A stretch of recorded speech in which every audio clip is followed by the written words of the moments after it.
Yatnyakasada kita awali dengan pawedalan pura luhur poten. Yang pertama kita melaksanakan yang namanya mendak tirta. Jadi mendak tirta ini mengambil air suci untuk kita bawa ke pura luhur poten. Maksudnya adalah kita sucikan. Meskipun pura luhur poten ya memang sudah suci, tapi lebih kita sucikan, kita sakralkan, maka air itu kita bawa ke sana. Di samping kita mensucikan lingkungan yang akan kita buat pelaksanaan Yatnyakasada, juga manusianya, umatnya, agar ketika melaksanakan ritual Yatnyakasada, jadi manusia sudah dalam bentuk suci.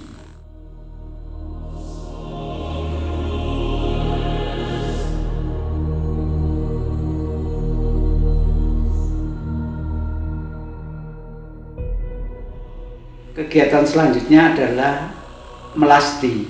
Prosesinya itu dari pura luhur poten ke Watu Dukun. Kemudian dari Watu Dukun kita melaksanakan ritual. Setelah dari sana kita kembali ke pura luhur poten.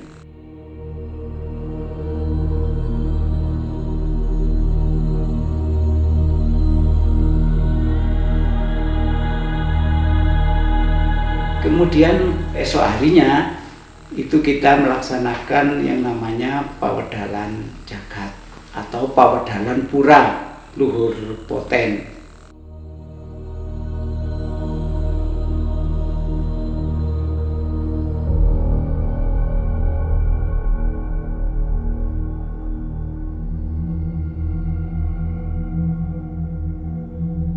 Di samping mengadakan ritual, juga melakukan persembahyangan bersama, dan di dalamnya ada yang namanya tari sakral, yaitu Rejang Dewa.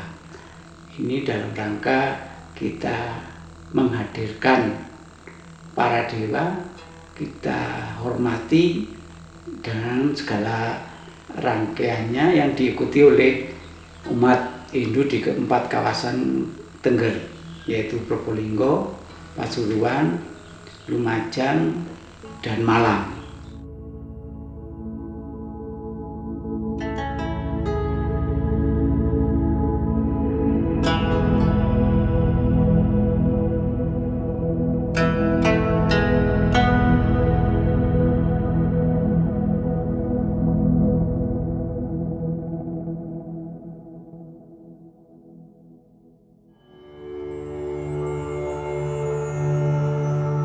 Setelah pawedalan selesai, sekitar jam 3 pagi kita melaksanakan yang namanya ritual Yatnyakasada yang dipusatkan di pura luhur poten. Namun sebelum itu prosesinya semua dukun pandita yang ada di kawasan Tengger berkewajiban masing-masing desa ini membawa namanya ongkek.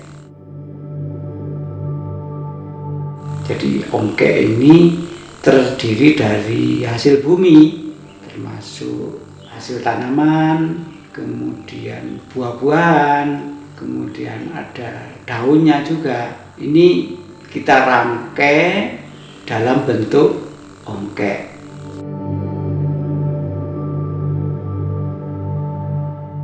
Secara harfiah ini berasal dari kata ong dan kek. Kalau orang Tengger mengatakan orang tua, dan juga bisa diartikan sebagai Om atau AUM, Aum. A simbol dari Dewa Brahma, U simbol dari Dewa Wisnu, M simbol dari Dewa Siwa. Dewa Brahma sebagai prabawanya Sang Hyang Widi, Tuhan Yang Maha Esa sebagai Dewa Pencipta, kemudian Wisnu sebagai Dewa Pemelihara, dan Siwa sebagai Pemeralina. Nah, jadi simbol bakti kita kepada Tuhan dan kepada leluhur yang ada di kawasan Bromo.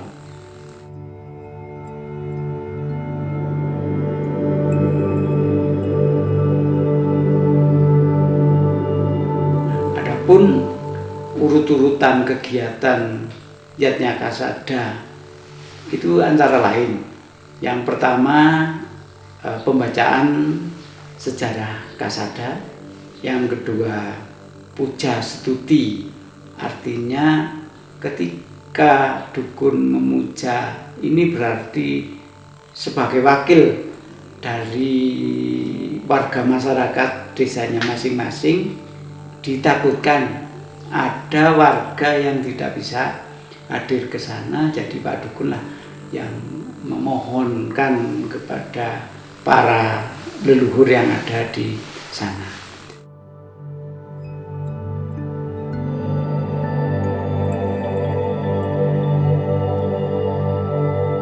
Kemudian kegiatan yang ketiga, mulunan. Mulunan ini adalah ujian untuk menjadi dukun pandita. Jadi calon dukun pandita ini bagi desa yang kosong, tidak mempunyai dukun pandita, itu bisa mengajukan. Ataukah karena umatnya banyak, jadi membuat dukun pandita baru, itu baru bisa. Siapa yang menentukan bisa tidaknya calon dukun ini nanti menghadapi ujian di Pura Luhur Poten? Ya warga masyarakat desa itu, dengan dilantarkan oleh surat kepala desa. Kalau memang sudah layak, maka disampaikan ke Paruman Dukun. Tentunya sebelum itu Paruman Dukun membuat sebuah persyaratan. Jadi syarat untuk menyalonkan dukun ada dua, baik secara administrasi maupun secara kelembagaan.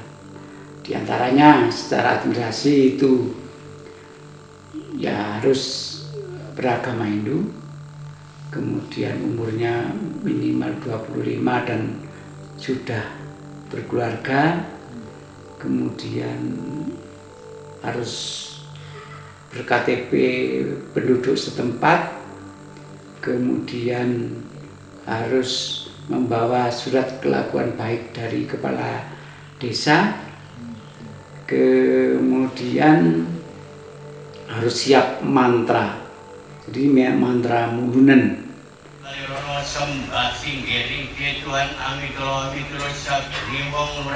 Kaki dukun sami anak budu tomot konjok marek insasi kasoto kacenono dini siti termosya tenono dini sang yang diwoto batur amal sama dwi kiro ingkang sami halus-halus kacenono dini wong atuo kaki dukun anak budu sabungi sami antoyo bubulun.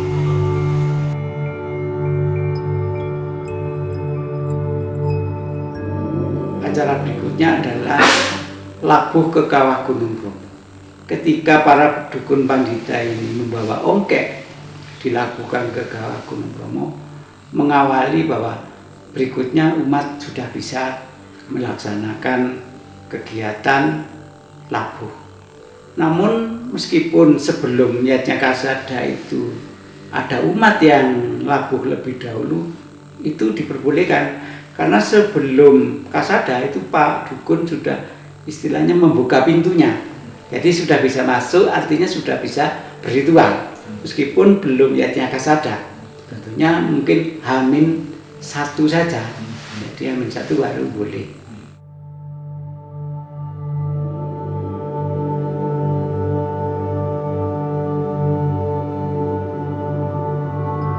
umat Hindu Tengger ke sana berkewajiban membawa sebagian hasil dari tanaman, apakah itu kentang, kubis, atau itu brambang yang telah menghidupi ya sehari-harinya.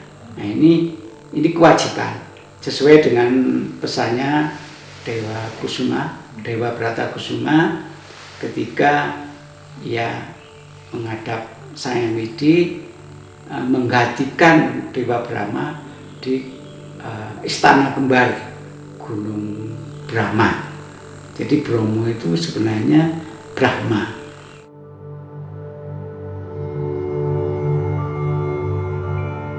Nah, di sana kita melabuh sebagai bakti kita kepada leluhur Tengger yang sudah memberikan kesejahteraan. Jadi menurut masyarakat Tengger, apabila kita selalu bakti dan taat pada pesannya, ya kita pasti diberikan pengayoman dan kesejahteraan.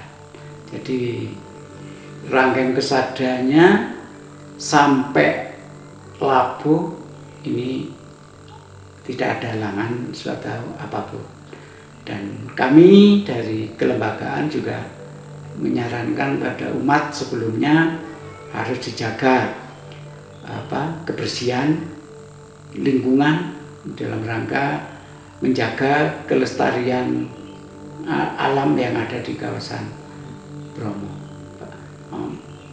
Di samping kesucian spiritualnya juga kesucian lahirnya dalam arti lingkungan kawasan Gunung Bromo.